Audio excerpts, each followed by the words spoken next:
ನಕಲಿ ನೋಟು ಚಲಾವಣೆ ಮಾಡ್ತಾ ಇದ್ದ ಗ್ಯಾಂಗ್ ಅಂಧರಾಗಿದೆ. 24 ಗಂಟೆಯಲ್ಲಿ ಕದೀಮರ ಹೆಡೆಮುರಿ ಕಟ್ಟಿದ್ದಾರೆ ಪೊಲೀಸರು. ವಿಜಯನಗರದ ಹರಪನಹಳ್ಳಿ ತಾಲೂಕಿನ ಅರಸೀಕೆರೆಯಲ್ಲಿ ಆಗಿರುವಂತಹ ಘಟನೆ ಇದು. ಅರಸೀಕೆರೆಯ ದುರ್ಗಾದೇವಿ ಜಾತ್ರೆಯಲ್ಲಿ ನಕಲಿ ನೋಟು ಪತ್ತೆಯಾಗಿತ್ತು. 500 ಮುಖಬೆಲೆಯ 80 ಕೋಟಾ ನೋಟುಗಳು ಕಾಕಿ ವಶದಲ್ಲಿದೆ. ಒಂದು ಗೂಡ್ಸ್ ವಾಹನ, 2 ಬೈಕ್ ಹಾಗೆ 5 ಮೊಬೈಲ್ ಅನ್ನು ವಶಕ್ಕೆ ಪಡೆದುಕೊಂಡಿದ್ದಾರೆ. 18 ವರ್ಷದ ಮೊಹಮ್ಮದ್ ರಿಯಾಜ್, 18 ವರ್ಷದ ಮೊಹಮ್ಮದ್ ಅಕೀಲ್, 19 ವರ್ಷದ ನರೇಂದ್ರ ಪ್ರಸಾದ್ ಹಾಗೆ 36 ವರ್ಷದ ಬಾಬು, 43 ವರ್ಷದ ಕುಮಾರಸ್ವಾಮಿ ಅಪ್ರಾಪ್ತ ಬಾಲಕ ಸೇರಿದಂತೆ 6 ಆರೋಪಿಗಳ ಬಂಧನವಾಗಿದೆ. ವೀರಭದ್ರಪ್ಪ ಎನ್ನುವವರು ಪೊಲೀಸರಿಗೆ ಮಾಹಿತಿಯನ್ನು ನೀಡುತ್ತಾರೆ. ಆ ಒಂದು ಮಾಹಿತಿಯ ಆಧಾರದ ಮೇಲೆ ಸದ್ಯ 6 ಆರೋಪಿಗಳನ್ನು ಬಂಧಿಸಲಾಗಿದೆ.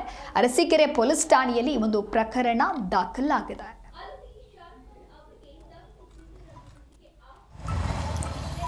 ಇನ್ನೊಂದು ಪ್ರಶಾಂತ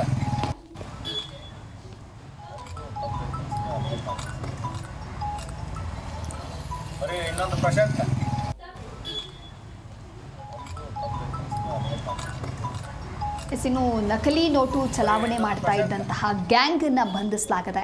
24 ಗಂಟೆಯಲ್ಲೇ ಕದೀಮರ ಹೆಡೆಮುರಿಯನ್ನು ಕಟ್ಟಿದ್ದಾರೆ ಪೊಲೀಸರು.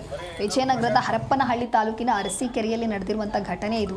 ಅಂದರೆ ಅರಸೀಕೆರೆಯ ದುರ್ಗಾದೇವಿ ಜಾತ್ರೆಯಲ್ಲಿ ನಕಲಿ ನೋಟು ಪತ್ತೆಯಾಗಿರುತ್ತೆ. ಇನ್ನು 500 ಮುಖಬೆಲೆಯ 80 ಕೋಟಾ ನೋಟುಗಳು ಸದ್ಯ ಪೊಲೀಸರು ವಶಕ್ಕೆ ಪಡೆದುಕೊಂಡಿದ್ದಾರೆ. ಗೂಡ್ಸ್ ವಾಹನ, 2 ಬೈಕ್ ಹಾಗೆ 5 ಮೊಬೈಲನ್ನು ಕೂಡ ವಶಕ್ಕೆ ಪಡೆದುಕೊಂಡಿದ್ದಾರೆ. ಫೋಟೋದಲ್ಲಿ ನೀವೇನು ಗಮನಿಸ್ತಾ ಇದ್ದೀರಾ ಅವರೇ ಆರೋಪಿಗಳು. ಮೊಹಮ್ಮದ್ ರಿಯಾಜ್, ಮೊಹಮ್ಮದ್ ಅಕೀಲ್, ನರೇಂದ್ರ ಪ್ರಸಾದ್ ಹಾಗೆ ಕುಮಾರಸ್ವಾಮಿ ಅಪ್ರಾಪ್ತ ಬಾಲಕ ಕೂಡ ಇದ್ದ ಈ ಆರೋಪಿಗಳ ಜೊತೆಗೆ ಒಟ್ಟಾರೆಯಾಗಿ 6 ಆರೋಪಿಗಳ ಬಂಧನವಾಗಿದೆ. ವೀರಭದ್ರಪ್ಪ ಅನ್ನುವರು ಮಾಹಿತಿಯನ್ನು ನೀಡ್ತಾರೆ.